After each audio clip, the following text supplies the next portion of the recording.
दरवाजा बंद करा आणि शांत बसा. गोष्ट सुरू होते आहे. आमच्या गावाच्या टोकाला रेल्वे ट्रॅक आहे. कोणताही मोठा स्टेशन नाही, ना लाईट, ना फुटओव्हर ब्रिज. फक्त दोन लोखंडी पट्ट्या आणि मधून मधून धावणारी ट्रेन. दिवसा तिथे काहीच वाईट वाटत नाही. मुलं ट्रॅकच्या आजूबाजूला खेळतात, म्हातारे बाजूच्या झाडाखाली बसतात. पण रात्री तिथे कोणी जात नाही, कारण रात्री कोणीतरी उभा असतो. पहिल्यांदा मी त्याला पाहिलं तेव्हा रात्रीचे 11:30 वाजले होते. पावसाळ्याचे दिवस. ट्रॅकवर हलकी धुके आणि बाजूच्या झाडांची सावली थेट रेल्वे लाईनवर पडलेली. मी घरी जायला निघालो होतो.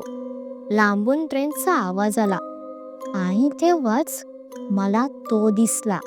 ट्रॅकच्या मधोमध उभा, लहानसा, साधारण 7-8 वर्षाचा. पायात चप्पल नाही, शर्ट मळका, पॅन्ट गुडघ्यापर्यंत फाटलेली.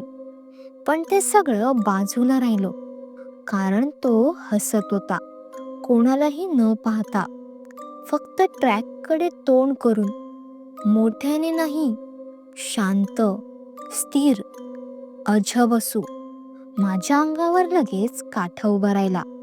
मी हाक मारली, ए, कोण आहेस रे? ट्रॅकवरून बाजूला हो. तो हलला नाही. हसू तसंच. ट्रेन जवळ येत होती. आवाज वाढत होता. मी जोरात ओरडलो. तेव्हा त्याने हळूच मान वळवली. डोळे काळे, पण पापण्या हलत नव्हत्या. आणि ते हसू नव्हतं. ते एखाद्याच्या मृत्यूवरचं समाधान होतं. क्षणभर आम्ही एकमेकांकडे पाहत राहिलो. मग ट्रेनने हॉर्न वाजवला आणि त्या मुलाने एकही पाऊल बाजूला न घेता माझ्याकडे पाहत पाहत हसणं अजून वाढवलं. मी डोळे बंद केले. ट्रेन गेली. मी घामाघूम होऊन डोळे उघडले. ट्रॅक रिकामी. मुलगा नाही, हसू नाही, फक्त ट्रॅकवर लहान पायांचे ओले ठसे. ते ठसे माझ्याकडे येत होते. त्या रात्रीनंतर मी झोपलोच नाही. डोळे मिटले की तेच हसू, तेच न हलणारे डोळे आणि ट्रेनचा आवाज कानात घुसतोय असं वाटत होतं. सकाळी लवकर उठून मी थेट गावच्या चहाच्या टपरीवर गेलो. इथे सगळ्या बातम्या फिरतात. मी विषय काढायचं धाडस केलं नाही. थोडा वेळ ऐकत राहिलो. मग हलक्यात विचारलं, आपल्या ट्रॅक जवळ लहान मुलगा वगैरे कोणी पाहिलंय का कधी? चहाचा कप हातात धरलेला म्हातारा अचानक थांबला. आजूबाजूचे 2-3 जण गप्प. कोणी उत्तर दिलं नाही. 5 सेकंद, 10 सेकंद, मग एक जण कुजबुजला, तो दिसला तुला? मी काही बोलायच्या आत टपरीवाला म्हणाला, या विषयावर इथे बोलायचं नाही. त्याचा आवाज थरथरत होता. मी हट्ट केला, मला काल दिसला ट्रॅकवर आणि हसत होता. ते ऐकून एका बाईने कप बाजूला ठेवून सरळ मान वाकवली. मग तो म्हातारा खाली पाहत म्हणाला, नाव घेऊ नकोस, तो ऐकतो. माझ्या अंगावर शहारे आले. मी हळू आवाजात विचारलं, मग तो आहे कोण? मग तो म्हातारा थोडा जवळ आला आणि कुजबुजून म्हणाला, तो आधी आपल्यासारखाच होता. 12 वर्षांपूर्वीची रात्र, पावसाळा, रात्रीची शेवटची लोकल. त्या भागातून एक कुटुंब ट्रॅक ओलांडत होतं. आई वडील पुढे, मुलगा मागे. ट्रेन अचानक आली. आई वडील वाचले. मुलगा? कोणी ओरडलं नाही, कोणी धावलं नाही. फक्त ट्रेन गेल्यावर ट्रॅकवर पडलेली लहानशी चप्पल. शरीर सापडलंच नाही. रेल्वे रिपोर्टमध्ये लिहिलं गेलं, बॉडी मिसिंग. पण गावाने एक वेगळाच निष्कर्ष काढला, तो मेला नाही, तो तिथेच अडकलाय. मी विचारलं, मग तो हसतो का? म्हातारा हलकच मान डोलवत म्हणाला. तो हसतो, कारण आता तो एकटा नाही. मी त्याच्याकडे पाहिलं. काय म्हणजे? तो म्हणाला. जो त्याला पाहतो तो त्याच्या हसण्यात अडकतो. त्या वाक्याचा अर्थ मला तेव्हा कळला नाही, पण दुसऱ्या दिवशी तो अर्थ मला स्वतःच्या डोक्यात ऐकू आला. संध्याकाळी मी घरात बसलो होतो, खिडकी बंद. तरी सुद्धा लांबून ट्रेनचा आवाज येत होता. पण आज एक वेगळाच आवाज होता. हसू, खूप हलकं, जसं कोणी मनात हसत असतं तसं. मी उठून आरशात पाहिलं आणि क्षणभरासाठी माझ्या चेहऱ्यावर तेच हसू होतं. मी दचकलो. हसू गायब.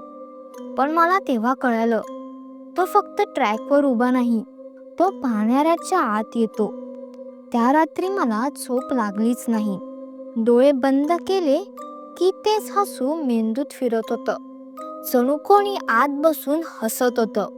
रात्री नेमके 2:33 मी जागा झालो, कारण कुठल्याही ट्रेनशिवाय रेल्वे हॉर्नचा आवाज आला. मी खिडकीतून बाहेर पाहिलं. ट्रॅक दिसत नव्हता, धुकं होतं. मग हसू ऐकलं, खूप जवळचं, जणू घरातच. मी हाक मारली, कोण आहे? उत्तर आलं नाही. पण तेव्हा एक वेगळाच आवाज ऐकू आला. काका. तो मुलाचा आवाज नव्हता, तो माझ्या आवाजात होता. सकाळी गावात एक बातमी पसरली. रेल्वे ट्रॅकजवळ राहणारा माधव पाटील रात्री अचानक ट्रॅकवर गेला. लोक म्हणाले तो एकटाच हसत होता. ट्रेन येत होती, लोक ओरडले, पण तो वळलाच नाही. शेवटच्या क्षणी तो ओरडला, तो माझं नाव घेतोय. आणि ट्रेन. माधव मेलाच. त्या दिवशी पहिल्यांदा कोणीतरी नाव घेऊन सांगितलं. माधवची बायको रडत म्हणत होती. तो घरी बसला होता. अचानक उठून म्हणाला, तो मला हसून बोलवतोय, नाव घेऊन. मी पुन्हा चहाच्या टपरीवर गेलो. आज कोणी थांबत नव्हतं, सगळे पळत होते. मी थेट विचारलं, त्याचं नाव काय आहे? कोणीही उत्तर दिलं नाही. मग तोच म्हातारा माझ्या जवळ आला. नाव विचारू नकोस, कारण नाव घेतलं की तो तुझ्यापर्यंत पोचतो. मी म्हणालो, पण तो नाव कसं घेतो? म्हाताऱ्याचे डोळे पाणवले, कारण तो आत बसतो. तुला जे ऐकू यावं असं वाटतं तो तेच बोलतो. त्या संध्याकाळी मी फोनवर माझं नाव ऐकलं. Unknown number. मी फोन उचलला नाही. तरीही फोन ठेवलेला असतानाच माझ्या कानात हळूच आवाज आला, माधव पाटील ट्रॅकवर ये. माझे पाय हलले. खिडकी बाहेर पाहिलं. धुक्यात एक लहानशी आकृती उभी होती. तो हसत होता, पण आज काही वेगळं होतं. तो माझ्यासारखा दिसत होता. त्या रात्री मी पळालो नाही, हेच माझं चुकलं. फोन बंद, दार लावलेलं, खिडक्या बंद. तरीही माझ्या खोलीत कोणीतरी उभा असल्याची जाणीव होत होती. मागे वळून पाहायची हिंमत नव्हती, पण आरशात माझं प्रतिबिंब हललं. मी हललो नाही. तो हसला. सकाळी गावात शेवटचं धाडस केलं. मी थेट जुना रेल्वे कर्मचारी शोधला, नोकरीवरून काढलेला, दारू पिणारा. लोक टाळायचे त्याला. त्याने माझं नाव ऐकलं आणि लगेच म्हणाला, तो दिसला ना तुला? मी काही बोलायच्या आत तो ओरडला, तो मुलगा नाही. माझ्या अंगावर काटा आला. तो म्हणाला, 12 वर्षांपूर्वी त्या रात्री अपघात झालाच नाही. मी थक्क झालो. मग त्याने डोळे मिटले. तो मुलगा ट्रॅकवर नव्हताच, तो आम्ही उभा केला. त्या रात्री दारू पिऊन 3 रेल्वे कर्मचारी ट्रॅकजवळ बसले होते. एक भिकारी मुलगा तिथून जात होता. दारूची चेष्टा, हसणं. एकाने त्याला ट्रॅकवर उभं केलं, मजेसाठी. ट्रेन लांब होती, वेळ खूप होता, पण ट्रेनचा वेग चुकीचा अंदाज. पळायला वेळ मिळालाच नाही. शरीर त्यांनीच दूर फेकलं. रिपोर्ट बदलला. अपघात. गाव गप्प. पण तो हसत का होता?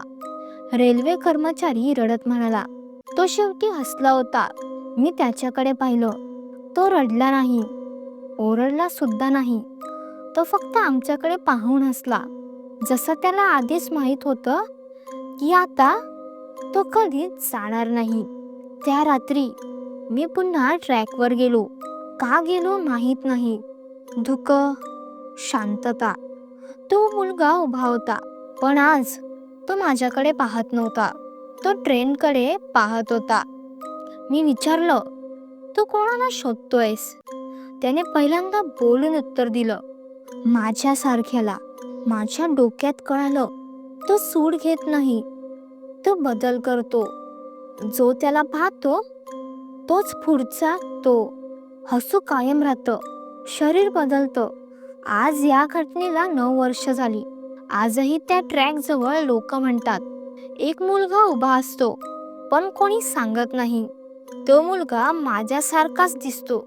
आणि हो, ट्रेन येण्याआधी हसणं आता माझ्याकडून सुरू होतं.